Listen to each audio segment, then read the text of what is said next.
Quelqu'un me disait cette semaine, et peut-être en avez-vous vous-même fait le constat, avec la pandémie, les confinements, les informations contradictoires qui circulent, les gens sont de plus en plus tendus et de plus en plus violents. Au printemps dernier, nous parlions du monde d'après. Force est de constater que la situation que nous vivons exacerbe les tensions et révèle certains traits de caractère dont nous nous serions bien passés. On peut résumer la chose en une phrase qu'on m'a partagée. Les gens sont méchants. Ce qui nous pose la question de ce à quoi va ressembler notre avenir. Dans le texte que nous venons d'entendre, l'apôtre Paul appelle à ne pas se conformer au monde et à s'offrir en sacrifice vivant. Des mots explosifs au sens propre comme au sens figuré.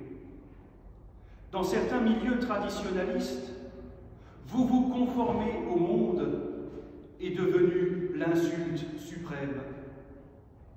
Une façon de dire que dans nos églises, nous aurions oublié le sens de la parole de Dieu et que nous adapterions notre discours pour caresser les gens dans le sens du poil, histoire de faire du chiffre. L'histoire récente, pourtant, nous a suffisamment montré ce que ce genre d'appel peut provoquer chez des esprits faibles, que l'on s'appelle al-Baghdadi ou Donald Trump. Dans son texte, Paul nous ouvre une piste. Cette histoire de conformation au monde n'est pas une question morale.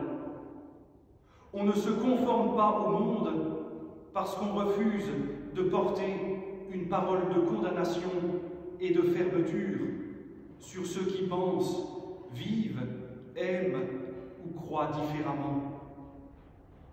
Parce que l'Église n'est pas une secte. Plus loin dans l'Épître aux Romains, Paul invite au respect des autorités, à l'amour de l'ennemi et à l'amour du prochain. L'Église s'inscrit donc dans la société et ne lui est pas étrangère. L'Église est composée de citoyens d'une société qui se réunissent pour partager quelque chose. Et c'est au sein d'une société donnée, d'une culture particulière, que l'Église s'exprime et qu'elle doit annoncer l'Évangile. C'est pourquoi, dans cette exhortation, Paul utilise un terme très important, celui de discernement. Face au monde, face à la société dans laquelle nous vivons, Paul nous invite à la réflexion et à la responsabilité, avec un critère déterminant, celui de l'amour. Paul ajoute que ce discernement est le fruit d'une transformation. Aussi, en ce jour où l'Église commémore le baptême du Christ, nous sommes appelés à deux choses. Nous rappeler que, comme baptisés, nos vies sont marquées par cet amour qui relève, qui libère, qui transforme. Et que dans cette transformation, nous sommes appelés à porter un regard neuf sur le monde où nous vivons, pour y incarner cet amour. Dit autrement, la question n'est pas de savoir quoi manger, comment s'habiller, qui fréquenter, qui aimer, mais de voir si dans les pratiques de notre vie, conjuguées à celles de notre société, l'amour produit des fruits. Par conséquent, ne pas se conformer au monde revient à s'opposer à tout ce qui empêche la vie, tout ce qui détruit l'humain, le réduit à un outil, un non essentiel ou un pique-assiette. Ne pas se conformer au monde revient à refuser la peur, le conformisme, le c'est comme ça ou la méchanceté. In fine, apporter quelques grammes d'amour dans un monde de brutes. En cela, nous concrétisons et nous faisons rayonner la puissance transformatrice de l'Évangile. Elle nous dit que personne n'est de trop et que personne n'est suffisamment différent, perdu, méchant ou je ne sais quoi, pour ne pas entendre Dieu lui dire « Tu es mon enfant bien-aimé ». Cela se traduit par l'image du corps que Paul développe. Pour lui, l'Église, à l'image du corps humain, est composée de différentes parties qui se complètent et sans lesquelles le dit corps ne pourrait pas vivre. Il en va de même de l'Église. Chacun y a une place, chacun a une pierre à apporter, un talent, une idée, une présence à partager.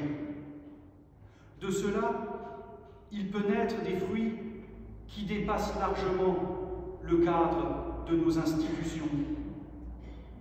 Nous créons un lieu où chacun est accueilli et où personne n'a à se justifier de ce qu'il est. Un lieu où chacun peut faire mûrir ses talents au service des autres et de Dieu.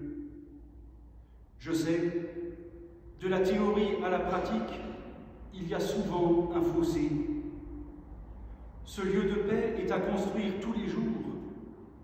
Et notre baptême, comme le disait Luther, implique de faire mourir en nous l'homme ancien tous les jours.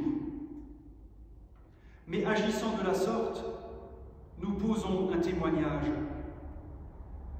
Dans l'ambiance tendue et dans la violence latente qui mine notre société, nous sommes appelés, comme chrétiens, comme baptisés, à poser une lueur d'espoir, à ouvrir une porte et à dire « Ici, il y a de la place. Il y a quelque chose à faire pour vivre et faire progresser ce monde. » Soyez-en sûrs, chaque fois que nous sentons que ce que nous faisons et vivons fait grandir, nous accomplissons et nous découvrons la volonté de Dieu, qui est, comme le dit Paul, ce qui est bon, agréable et parfait. Ce dernier terme est d'ailleurs assez mal traduit du grec. Le grec dit ce qui a un but, ce qui a un sens, ce qui a une finalité. Aussi, plus que de nous faire la morale, Paul nous appelle à la liberté. La foi nous libère de l'obligation d'être le centre du monde. Elle nous libère de l'obligation de la performance effrénée et stérile. Elle nous libère de l'obligation de jouer un rôle pour exister. C'est pour cette raison que Paul exhorte ses auditeurs à s'offrir comme sacrifice vivant. C'est également ce que disait Luther dans la première des 95 thèses. En disant « Faites pénitence », notre Seigneur et Maître Jésus-Christ a voulu que toute la vie des fidèles soit une pénitence. Alors c'est vrai, les termes pénitence et sacrifice, ça fait mal aux oreilles, et ce sont des mots qu'on n'aime pas entendre. Parce que trop souvent, on en a fait des concepts moraux. Quand Paul utilise le mot sacrifice et Luther le terme pénitence, c'est pour signifier que la vie humaine, dans sa durée et dans sa totalité, physique, psychique et spirituelle, se trouve dans la main du Dieu de compassion dont parle l'apôtre. Faites de votre corps un sacrifice vivant veut dire ici Faites de toute votre vie une marche en avant, avec Dieu qui vous guide, vous appelle et vous ouvre à la vie, vous permettant de discerner à chaque instant ce qui construit et ce qui détruit. Ainsi, la vie humaine, et en particulier la vie chrétienne, devient, d'après les termes de Paul, un culte raisonnable. Là encore, la traduction du grec n'est pas très heureuse, le texte est obscur et pourrait se traduire par culte spirituel ou culte intérieur. Paul exhorte son auditoire à avoir en permanence conscience de l'action et de l'amour de Dieu dans la vie humaine, ce qui nous permet de risquer, je le répète, un regard ou une parole critique sur le monde dans lequel nous vivons. Une parole critique, mais toujours motivée par l'amour. Aussi, n'ayons pas peur. Depuis l'événement de Noël, le Dieu créateur du monde est devenu le Dieu rédempteur du monde. Il est le Dieu en face duquel nous avons le droit de vivre en étant nous-mêmes, sans nous demander comment s'en sortir.